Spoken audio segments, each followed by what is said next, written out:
வணக்கம். ஆகாஷவாணி.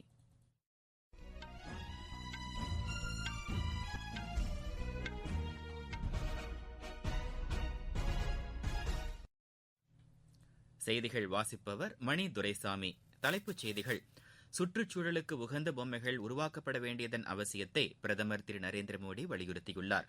நாட்டின் சில மாநிலங்களில் கோவிட்-19 தொற்று பரவல் அதிகரித்து வருவதை அடுத்து கண்காணிப்பு நடவடிக்கைகளை தீவிரப்படுத்துமாறு மாநில அரசுகளை மத்திய அரசு கேட்டுக் கொண்டுள்ளது. பிரதமர் திரு நரேந்திர மோடி மக்களிடையே மனம் திறந்து பேசும் மன் கி பாத் நிகழ்ச்சி நாளை காலை 11 மணிக்கு அகில இந்திய வானொலியில் ஒலிபரப்பாகிறது. தேர்தல் நடத்தை நெறிமுறைகளை அனைத்து அரசியல் கட்சிகளும் முழுமையாக பின்பற்ற வேண்டும் என்று தேர்தல் ஆணையம் கேட்டுக் கொண்டுள்ளது.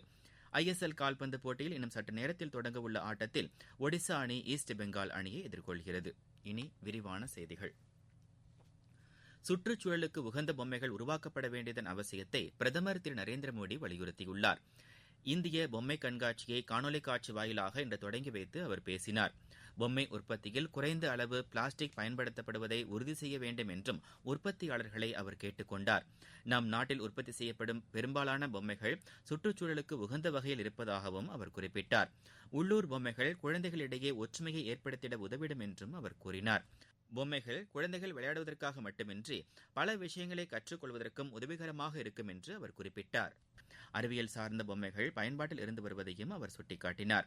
தற்போது உலக அளவில் புகழ்பெற்று வரும் செஸ் போட்டி நமது முன்னோர்களால் விளையாடப்பட்டதாகவும் அவர் தெரிவித்தார்.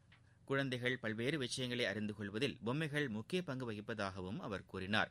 பெற்றோர்கள் பொம்மைகளை பயன்படுத்தி குழந்தைகளுடன் விளையாட வேண்டியதன் அவசியத்தையும் அவர் வலியுறுத்தினார். நமது கலாச்சாரம் பொம்மைகளோடு இணைந்திருப்பதாகவும் அவர் தெரிவித்தார். தற்போது 85% பொம்மைகள் இறக்குமதி செய்யப்படுவதாக சுட்டிக்காட்டிய பிரதமர் இது களையப்பட வேண்டும் என்று கூறினார். உள்நாட்டில் கூடுதல் பொம்மைகள் உற்பத்தி செய்யப்படுவதன் மூலம் இறக்குமதியை தவிர்க்க முடியும் என்றும் அவர் தெரிவித்தார். குழந்தைகளின் கற்பனைத் திறனை வளர்ப்பதிலும் பொம்மைகள் முக்கிய பங்கு வகிப்பதாக அவர் கூறினார். கலாச்சாரம் மற்றும் தொழில்நுட்பம் இணைந்து பொம்மைகள் உருவாக்கப்பட வேண்டும் என்றும் அவர் கேட்டுக் கொண்டார். உள்ளூர் பொம்மைகளுக்கு சர்வதேச வர்த்தக சந்தையை ஏற்படுத்தித்தர நடவடிக்கை எடுக்கப்பட்டிருப்பதாகவும் அவர் தெரிவித்தார். கையால் தயாரிக்கப்படும் பொம்மைகளின் எண்ணிக்கை அதிகரிக்கப்பட வேண்டியதன் அவசியத்தையும் பிரதமர் வலியுறுத்தினார். காணொலி காட்சி வாயிலாக 4 நாட்கள் நடைபெறவுள்ள இந்த பொம்மை கண்காட்சியில் 1000க்கும் மேற்பட்டோர் பங்கேற்றுள்ளனர். கோவிட்-19 தொற்று காலத்தில் நீதிமன்ற நடவடிக்கைகள் இணையதளம் மூலமாக சிறப்பான முறையில் நடைபெற்றதாக குடியரசு துணைத் தலைவர் திரு வெங்கையா நாயுடு குறிப்பிட்டுள்ளார். சென்னையில் இன்று அம்பேத்கர் சட்ட பல்கலைக்கழகத்தில் நடைபெற்ற 11வது பட்டமளிப்பு விழாவில் கலந்து கொண்டு உரையாற்றிய அவர், இதன் மூலம் மனு தாக்கல் உள்ளிட்ட நடவடிக்கைகளும் எளிமையாக்கப்பட்டு செலவுகள் குறைக்கப்பட்டிருப்பதை அவர் சுட்டிக்காட்டினார். தேவைகளுக்கு ஏற்ப சட்டக்கல்வி முறைகள் நவீன முறையில் மேம்படுத்துவதன் அவசியம் குறித்து அவர் வலியுறுத்தினார். சைபர் குற்றங்கள், அறிவுசார் சொத்துரிமை விதிமீறல்கள், சர்வதேச சட்டங்கள் தொடர்பான அம்சங்களில் போதிய கவனம் செலுத்தப்பட வேண்டும் என்று அவர் கேட்டுக் கொண்டார். எதிர்கால போட்டிகளை சமாளிக்கும் வகையில் சட்டம் பயிலும் மாணவர்களுக்கு நவீன தொழில்நுட்பம் மற்றும் சிறந்த நிர்வாகம் ஆகியவற்றில் பயிற்சி வழங்கப்பட வேண்டும் என்று அவர் வலியுறுத்தினார். கோவிட்-19 தொடர்பான அனைத்து வழிகாட்டு நெறிமுறைகளும் பின்பற்றப்படுவதை உறுதி செய்ய வேண்டும் என்றும் விதிமீறல்கள் மீது நடவடிக்கை எடுக்கப்பட வேண்டும் என்றும் மாநில மற்றும் யூனியன் பிரதேச அரசுகளை மத்திய அமைச்சரவை செயலாளர் திரு ராஜீவ் கௌபா கேட்டுக் கொண்டுள்ளார். இது தொடர்பாக மத்திய அமைச்சரவை செயலர் தலைமையில் உயர்நிலைக்குழு கூட்டம் இன்று புதுதில்லியில் நடைபெற்றது. தெலங்கானா, மகாராஷ்டிரா, சத்தீஸ்கட் உள்ளிட்ட சில மாநிலங்களில் இந்த நோய் தொற்று பரவல் திடீரென்று அதிகரித்திருப்பதை அடுத்து கண்காணிப்பு நடவடிக்கைகளை தீவிரப்படுத்துமாறு அவர் வலியுறுத்தினார். இந்நோய் தொற்று குறித்த பரிசோதனை, தொடர்புகளை கண்டறிதல், தனிமைப்படுத்துதல் உள்ளிட்ட நடவடிக்கைகள் தொடர்ந்து மேற்கொள்ளப்பட வேண்டும் என்று திரு ராஜீவ் கௌபா கேட்டுக் கொண்டார். கோவிட்-19 தொடர்பான வழிகாட்டு நெறிமுறைகளை மீறுவோர் மீது அபராதம் உள்ளிட்ட நடவடிக்கைகளை எடுக்குமாறு மாநில தலைமைச் செயலாளர்களுக்கு அவர் அறிவுறுத்தியுள்ளார். இதனிடையே நாடு முழுவதும் இதுவரை 1,42,42,547 பேருக்கு கோவிட்-19க்கான தடுப்பு மருந்து செலுத்தப்பட்டிருப்பதாக சுகாதாரத்துறையின் செய்திக்குறிப்பு தெரிவிக்கிறது. 15வது சட்டப்பேரவையின் இறுதிக் கூட்டத்தொடர் இன்றுடன் நிறைவடைந்தது. கடந்த 23ஆம் தேதி இடைக்கால நிதிநிலை அறிக்கை தாக்கலுடன் தொடங்கிய கூட்டத்தொடர் 4 நாட்கள் நடைபெற்றது. நிதிநிலை அறிக்கை மீது நடைபெற்ற விவாதத்திற்கு நிதியமைச்சரும் துணை முதலமைச்சருமான திரு ஓ பன்னீர்செல்வம் பதிலளித்தார். இதனையடுத்து அவை மீண்டும் கூடும் நாள் குறிப்பிடப்படாமல் ஒத்திவைக்கப்பட்டது. நீங்கள் கேட்டுக்கொண்டிருப்பது ஆகாஷவாணியின் செய்தி அறிக்கை.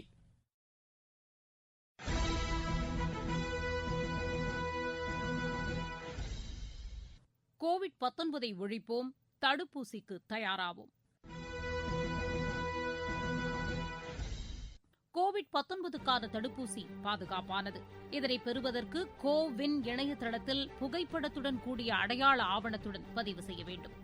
உங்கள் கைபேசி செயலிக்கு வரும் தேதியில் சம்பந்தப்பட்ட மையத்திற்கு சென்று தடுப்பூசி போட்டுக் கொள்ள வேண்டும். தடுப்பூசி போட்டவுடன் 1/2 மணி நேரம் கண்காணிப்பு மையத்தில் அமர்ந்திருக்க வேண்டும். 2ஆம் சுற்று தடுப்பூசியையும் அதற்கான தேதியில் தவறாமல் போட்டுக் கொள்ள வேண்டும். நம் நலன் காத்து நாட்டு நலனை உறுதி செய்வோம்.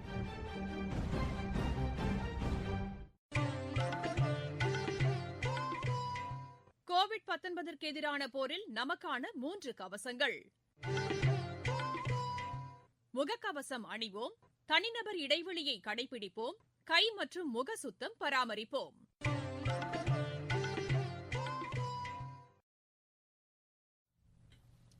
பிரதமர் திரு நரேந்திர மோடி மக்களிடையே மனம் திறந்து பேசும் மன் கி பாத் நிகழ்ச்சி நாளை காலை 11 மணிக்கு அகில இந்திய வானொலியில் ஒலிபரப்பாகிறது. இது பிரதமர் உரையாற்றும் 74வது நிகழ்ச்சியாகும். நாட்டில் உள்ள அனைத்து வானொலி நிலையங்களும் இதனை அஞ்சல் செய்யும். அகில இந்திய வானொலி, டிடி நியூஸ், பிரதமர் அலுவலகம் மற்றும் தகவல் ஒலிபரப்பு அமைச்சக யூடியூப் அலைவரிசைகளிலும் பிரதமரின் உரை ஒலிபரப்பப்படும். பிரதமரின் உரை முடிந்தவுடன் அதன் தமிழாக்கம் சென்னை அகில இந்திய வானொலியில் ஒலிபரப்பப்படும். இந்த நிகழ்ச்சி இரவு 8 மணிக்கு மறு ஒலிபரப்பு செய்யப்படும். மாநிலத்தில் உள்ள அனைத்து வானொலி நிலையங்களும் இதனை அஞ்சல் செய்யும். தேர்தல் நடத்தை நெறிமுறைகளை அனைத்து அரசியல் கட்சிகளும் முழுமையாக பின்பற்ற வேண்டும் என்று தேர்தல் ஆணையம் கேட்டுக் கொண்டுள்ளது. தமிழகம், கேரளா, மேற்குவங்கம், அஸ்ஸாம் மற்றும் புதுவை சட்டப்பேரவை தேர்தலுக்கான தேதி அறிவிக்கப்பட்டதை அடுத்து இம்மாநிலங்களில் தேர்தல் நடத்தை நெறிமுறைகள் செயல்பாட்டுக்கு வந்திருப்பதாக தேர்தல் ஆணையம் கூறியுள்ளது. அனைத்து அரசியல் கட்சிகளும் தேர்தல் நடத்தை நெறிமுறைகளை முழுமையாக கடைபிடிக்க வேண்டும் என்றும் வலியுறுத்தப்பட்டுள்ளது. கோவிட்-19க்கான நெறிமுறைகள் அனைத்தும் தேர்தல் நடவடிக்கைகளில் முழுமையாக பின்பற்றப்படுவதை அதிகாரிகள் உறுதி செய்ய வேண்டும் என்றும் தேர்தல் ஆணையம் கேட்டுக் கொண்டுள்ளது. தமிழக சட்டப்பேரவைக்கான தேர்தலில் அஇஅதிமுக கூட்டணியில் பாமகவுக்கு 23 இடங்கள் ஒதுக்கப்பட்டுள்ளன. சென்னையில் இன்று நடைபெற்ற பேச்சுவார்த்தையில் இதற்கான உடன்பாடு எட்டப்பட்டது. இப்பேச்சுவார்த்தையில் அஇஅதிமுக சார்பில் கட்சியின் ஒருங்கிணைப்பாளர் திரு ஓ பன்னீர்செல்வம், இணை ஒருங்கிணைப்பாளர் திரு எடப்பாடி பழனிசாமி மற்றும் அக்கட்சியின் மூத்த தலைவர்கள் பங்கேற்றனர். பாமக சார்பில் அக்கட்சியின் இளைஞரணி தலைவர் டாக்டர் அன்புமணி ராமதாஸ், திரு ஜி கே மணி உள்ளிட்ட தலைவர்கள் பங்கேற்றனர். போட்டியிடும் தொகுதிகள் குறித்து பின்னர் முடிவு செய்யப்படும் என்றும் அஇஅதிமுக கட்சியின் ஒருங்கிணைப்பாளர் திரு ஓ பன்னீர்செல்வம் கூறினார்.